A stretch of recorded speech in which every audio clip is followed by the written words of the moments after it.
Another plane carrying stranded Australians rescued from the Middle East arrives back on home soil.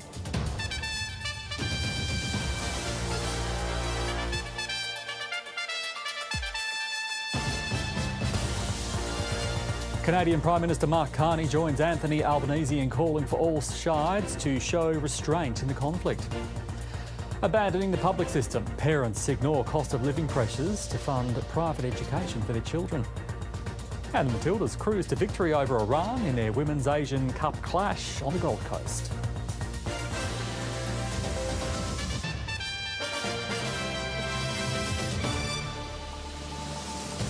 Good evening, Michael Tetlow with ABC News. Australian military assets have been deployed to the Middle East as part of contingency plans to help bring Australians home.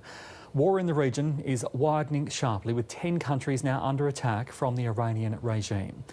Iran continues to carry out strikes on multiple neighbours, insisting it's aiming at US military targets.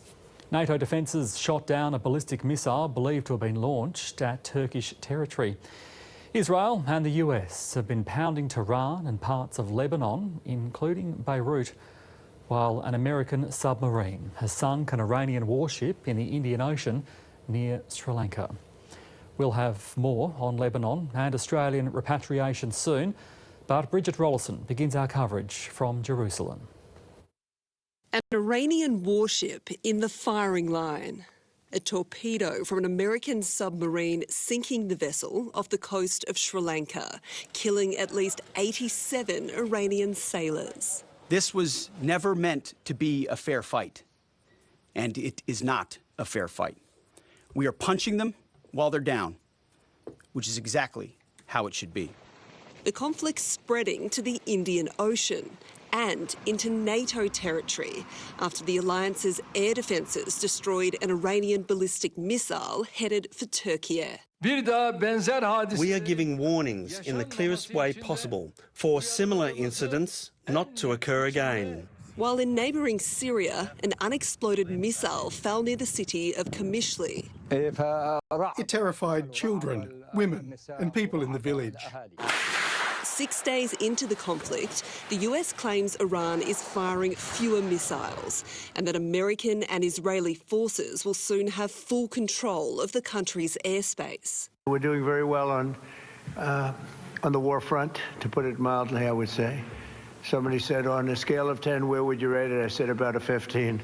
There could soon be another front in this already complex war, with reports American-backed Kurdish fighters in Iraq could launch a ground invasion in Iran. The White House has confirmed Donald Trump has spoken to Kurdish leaders, but has denied suggestions the president has authorised such a plan. An internet blackout imposed by the regime makes it difficult for Iranians to communicate with the outside world, but a professor in Tehran who supports the regime spoke to the ABC to criticise the US operation.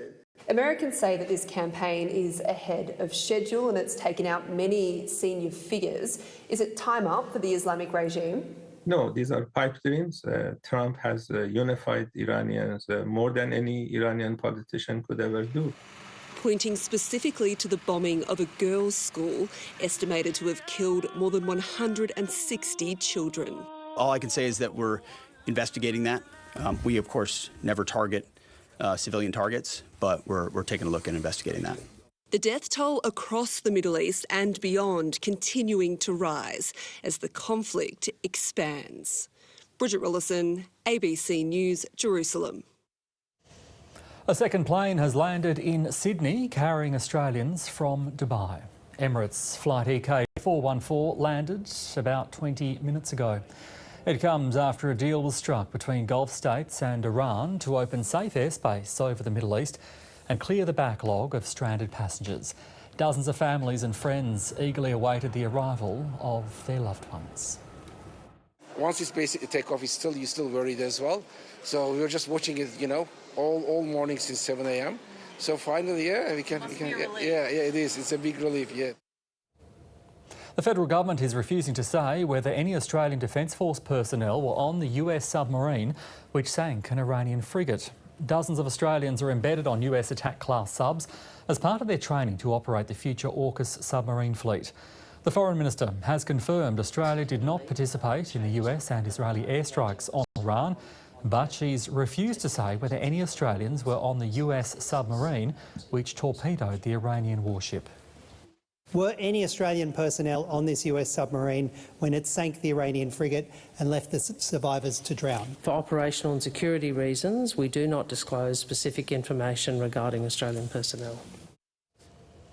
Israel has told residents to leave a large swathe of southern Lebanon as it expands its assaults on the Iran-backed group Hezbollah. Tens of thousands of Lebanese people have already been displaced in the past few days. The Beirut bombardment. Israeli fighter jets launching strikes across the Lebanese capital against claimed Hezbollah targets, tearing city blocks apart. While focusing on the southern suburbs of Dahia, known as Hezbollah strongholds, we will not surrender. We will defend ourselves with our capabilities and our faith, no matter the sacrifices. Israel struck further afield too, including at this hotel in a predominantly Christian neighbourhood near the Lebanese presidential palace. At 4 in the morning, they struck the hotel. We don't know why. We rushed here immediately. As staff began the mammoth clean-up task, questions were asked about why this site was targeted. Definitely we are in time of war. We fear that there might be some of these places that are connected or affiliated to Hezbollah. I was staying here. I believe it was a mistake. This area is considered safe. My family lives here. I cannot knowingly accommodate someone who is being targeted. We can screen people, but we cannot know everything. Tens of thousands have been displaced in recent days since Hezbollah launched rockets at Israel and Israel hit back hard. That number will now rise off the back of a startling escalation from the military. We've just arrived here in northern Israel, very close to the Lebanon border, and it's at this point that the IDF has announced an evacuation of the entirety of southern Lebanon, telling people to move north. You can hear a series of explosions just over the border as Israel intensifies its strikes in that region. The IDF telling hundreds of thousands of people in this area, long regarded Hezbollah heartland, to leave immediately, although some communities insist they're not going anywhere. Over the border in Israel, locals are bracing for the worst. I'm sure that also the Lebanese don't want Hezbollah. They don't want them. We hear shooting. So that's the sound of gunfire that we can hear from over the border? In my opinion, this is shooting. I think the Israeli army is going inside now. And with a front row seat to this new front, it won't be the last echoes of battle to be heard. Middle East correspondent Matthew Doran there. Canada's Prime Minister Mark Carney has used a major speech in Parliament to issue a call for middle powers to band together in the face of coercion from superpowers. But the Middle East war has loomed over the visit. Mr Carney and Anthony Albanese both calling for de-escalation, but not pressing for a ceasefire. Here's Foreign Affairs reporter Stephen Chechets. Far-flung friends gathering against a backdrop of war. Mark Carney greeted like family at Australia's Parliament. Though we could not be further physically apart, Canada and Australia are strategic cousins. The distance between our two nations has never mattered less, and the closeness of our values has never mattered more. But the world outside is more dangerous and uncertain, both leaders grappling with the spreading disorder and violence in the Middle East. But neither are calling for a ceasefire, at least for now. I want to see the possibility of Iran getting a nuclear weapon removed once and for all. Before there can be a ceasefire, there needs to be a de-escalation of hostilities. Right now we have a spreading of hostilities. Both countries know they risk becoming mere bystanders as great powers become more willing to wield economic power and deploy military force. Mr Carney using his speech to Parliament to revive his call for middle powers like Canada and Australia to form new coalitions. The question today for middle powers like us is whether we establish the conventions and help write the new rules that will determine our security and prosperity, or let the hegemons dictate outcomes. For all the talk of a coalition of middle powers, the brute reality is that Canada and Australia will remain dependent in important ways on both the US and China for years to come. The question is, what red lines can they draw and how can they try to enforce them? For now, the steps are modest, the two countries penning new agreements on critical minerals, vaccines, emergency management and agreeing to set up a defence ministers' meeting. Australia and Canada have never waited for others to write our futures. When the rules no longer protect you, you have to protect yourself. Stephen Jedgetts, ABC News, Canberra. Thousands of delegates from across China have gathered in the capital for the nation's People's Congress. Beijing has made a rare acknowledgement of economic headwinds, setting its lowest growth target in more than 3 decades. From all corners of the country, they arrived in snowy Beijing. The Communist Party government out to show that China is a beacon of stability as the US upends the global order. Amidst profound and complex developments, both at home and abroad, the Party Central Committee, with Comrade Xi Jinping at its core, rallied the Chinese people. In front of the carefully choreographed Congress, China's second in charge, who's responsible for the economy, was eager to sell the country's achievements. The main goals in 2025 were accomplished, and solid new strides were made in advancing Chinese modernisation. But in an unexpected acknowledgement of continuing economic headwinds, the Premier announced the lowest economic target in decades. Economic growth of 4.5 to 5%. This meeting is the only time that foreign journalists are allowed access to politicians. Sorry. But a couple were willing to talk. The GDP target is merely a planning figure. However, I am confident that our overall economy will continue to grow.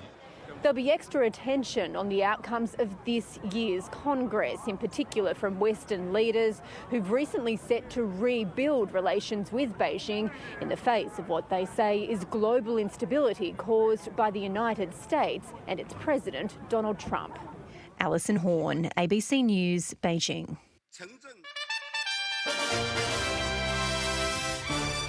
A 39-year-old Perth man has been sentenced to more than 20 years for murdering his former partner in what was described as an extreme form of domestic violence. The victim's family wants her death to serve as a catalyst for change. A warning, this report contains distressing details and images of an Indigenous person who has died. Peter Damjanovic used his fists, a showerhead and a towel rail to bash Ms Woodley, causing dozens of injuries to her head and face. He pleaded guilty to murdering the mother of 3 in her Bedford home in 2023. The court heard Damjanovic had been drinking and using methamphetamine in the lead up to the assault. He is a monster. He is a monster. He is a monster. In the description of how we repetitively beat her with a shower pole. In sentencing, Justice Natalie Whitby said the attack was deliberate, persistent, violent and cruel, describing it as an extreme form of domestic violence. She said it needed to be clear that violence against women would result in significant sentences. Domestic violence is far too prevalent within our society. And even more common experience for Aboriginal women, we would like Tiffany's death to serve us as an opportunity to change. Damjanovic was sentenced to life with a minimum of 21 years.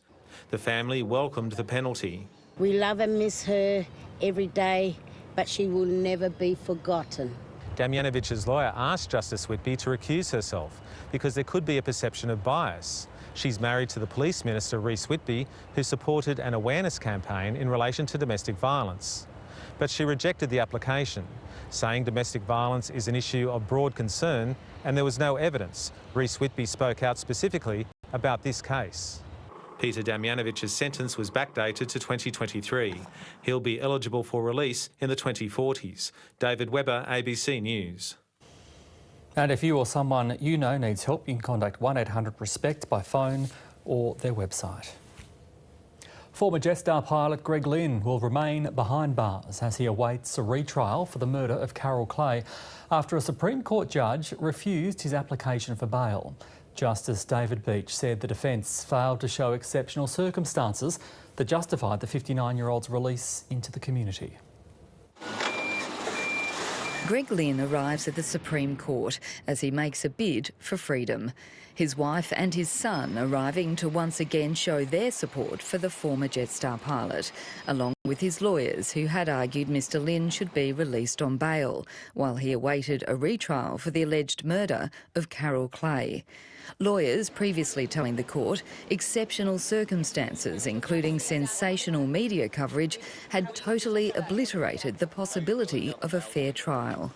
Justice David Beach said this wasn't enough to grant bail, saying in his judgment, it is the exceptionality of circumstances justifying a grant of bail which must be shown to exist. And the court has concluded that bail must be refused. Greg Lynn appeared relaxed during the brief hearing, looking directly ahead as the judge handed down his bail decision. At times, he turned to smile at family members seated in the court. Mr Lynn's retrial could begin as early as August, the next chapter in a long-running case summarised by Justice Beach today. In his judgment, he outlined Mr Lynn's conviction for the murder of Ms Clay, which was overturned last year, and a retrial ordered, after the Court of Appeal found there had been a substantial miscarriage of justice. Justice Beach saying a jury acquitted Mr Lynn of Russell Hill's murder in 2024. Mr Lynn's defence team is seeking a stay of proceedings, but today the judge said the prospect of a permanent stay was remote. Greg Lynn has always maintained his innocence. Sasha Payne, ABC News, Melbourne. A 25-year-old fatal hit-and-run driver who fled the scene of a crash and then sent text messages calling the victims dogs has been allowed to keep his driver's licence. Jake Danby today pleaded guilty in a Darwin court to speeding, driving unlicensed and unregistered over the incident where he struck two Aboriginal men, then fled the scene in June of 2024. He was convicted and sentenced for the main charge of hit-and-run driving, resulting in a death, in the NT Supreme Court last year. Today, the judge fined Danby more than $2,000 but decided against suspending his licence. She told the court he needed it to drive to work sites while serving a home detention sentence until September 2027. Major flooding across South Australia's north has given the state's emergency services the chance to trial drone technology to warn drivers of danger. Using drones fitted with speakers to communicate with motorists is something the SES says is an unusual but effective technique which could save lives. Stranded on the side of a remote highway surrounded by floodwaters, drivers receive an unexpected welfare check from above. This is the SES. Thumbs up or thumbs down. Are you all good to wait the flood out? This vision captured by an SES drone near Yunta in the state's mid-north, where 175 millimetres of rain fell in 2 days. Yeah, we can see on some of the footage they are really quite surprised. What the heck's this doing out here? Fitted with a speaker, the waterproof drone speaks directly to drivers through their windows, warning them of dangers ahead. The SES says it's the first time talking drones have been used during extreme weather in SA. Move along the line of motorists, almost like they were ordering fast food, but having a discussion with each of them, making sure that they're all safe and well. Flooding across the state's north claimed the life of one motorist, and several swift water rescues were carried out, including this truck driver who became trapped in floodwaters near Yunta. The SES says drones undertook more than 40 observational flights during the state's recent flooding event, but it's expected the technology to communicate with drivers will be used more frequently in future emergencies. This type of technology with direct instruction to people considering that point of life and death when they may enter floodwater has definitely saved lives. More eyes in the sky, keeping drivers safe in emergencies. Rachel Merritt, ABC News. Fertility giant Monash IVF has reached a secret financial settlement with two families involved in major embryo mix-ups. The company became aware in February last year a Brisbane woman had given birth to a baby she had no genetic ties to after receiving the wrong embryo. In June, Monash IVF apologised after a second woman in Melbourne was given the wrong embryo, receiving her own instead of her partner's. Now the fertility provider has reached confidential settlement agreements with the families involved. A spokesperson said the company deeply regrets the incidents and has worked closely with the regulator to ensure it's meeting required standards. Australians are still prepared to pay more for their children's education despite the cost of living crunch. Parents are continuing to abandon public schools for private enrolments, with financial surveys showing education is one of the last costs parents will skimp on. Australian students are on the move, away from public schools and toward private religious ones.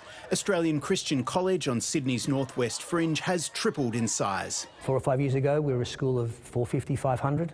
This year, we are a school of over 1,500. McDonald's or pizza, something like that. Andrew Padell says the financial sacrifice is worth it because of the school's values. For us, this is the investment for their future, where they will get the good education as well as the good manner. The exodus to private schools is coming at a cost to family budgets. Australian parents are now spending almost 2.5 times more than the OECD average to send their kids to high school. I don't think it's a good news story. Emma Rowe says unfair funding is shortchanging public education and warns the almost 40% of parents going private that fees are rising faster than inflation. We also have this kind of, it's like a tinderbox of problems that's going to explode in terms of a rising costs of tuition fees. Behavioural economist Dean Pearson says his long-term research shows parents are attracted by extra wellbeing support. More often than not, they will also talk about counsellors, pastoral care, spirituality. And it's a cost parents will go to great lengths to absorb. We really love our children, we love our pets, and they're the two categories that they'll say, look, if I have to cut back on anything, that's the last category I want to touch. 3 millimetres. A prediction private school classrooms will continue to swell. Connor Duffy, ABC News. An Australian study has found the average number of moles on children's bodies halved over a 25-year period, greatly reducing the risk of melanoma. Researchers say the Slip Slop Slap campaign helped shift behaviour. Slip on a shirt, slap on sunscreen and slap on a hat. It's a message ingrained in the psyche of generations of Australians. Now a long-running Queensland study of almost 4,000 12-year-old twins and their siblings has found the campaign worked. I think it's worth shouting from the rooftops. Researchers tracked the number of acquired moles on participants' skin. In 1992, there was an average of 100. By 2016, the count had fallen to 50. This drop is probably due to much better sun protective behaviour when the kids are young, under the age of 12. The published study says the reduced mole count should lead to a 4-fold drop in lifetime melanoma risk for those born after 2000 compared with 1980s babies. It's a really unique study. It's never been done anywhere else in the world. Sun-drenched Aussies changed their ways, ensuring children wear hats, play in the shade and use sunscreen. But the challenge continues. It's important that we build on this and continue to protect our skin as we get beyond that childhood period. The struggle is making sure teenagers and adults stay sun-safe and that the updated public health campaign cuts through to new generations. 6 shades, slide on sunnies, simple as that. Kate Clark was in the landmark study with her twin brothers. I think keep the campaign up. Emma Pollard, ABC News, Brisbane.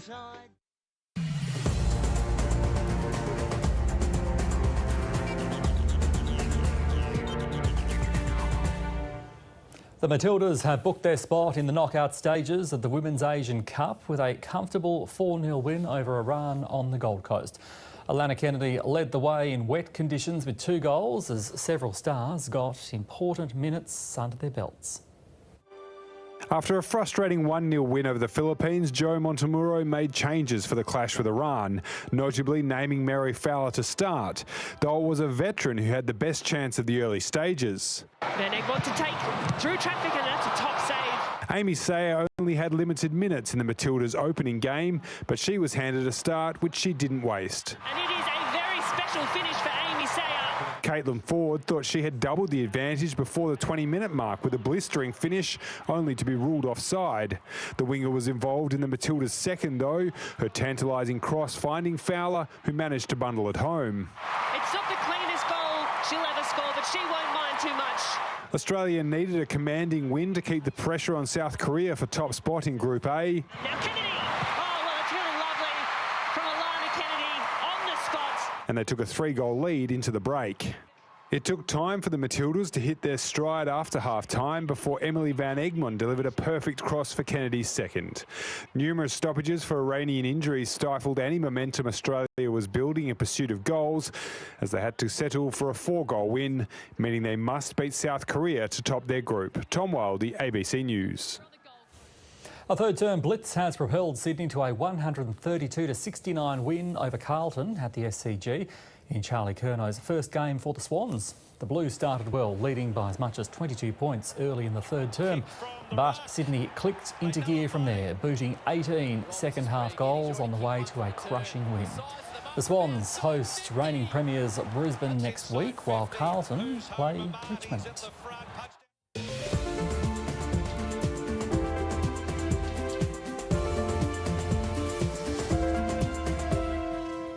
21 degrees in Perth tonight. A sunny Friday ahead with a top of 36 degrees. A possible shower developing for Sydney with 29 the top. 29 also in Brisbane with showers there, but they'll ease off a bit. In Canberra, partly cloudy and 30 degrees. Melbourne, partly cloudy, 24. Hobart, partly cloudy as well, 23 degrees the top in the Tasmanian capital. Adelaide going for a sunny Friday with 27 degrees. In Broome, a shower or two and 35. Rain for Darwin with 29 degrees. In Alice Springs, cloudy and 29. It's going to be a windy day for both Cairns and Townsville. And that is ABC News to the moment. I'm Michael Tetlow. Thanks for your company. Bye for now.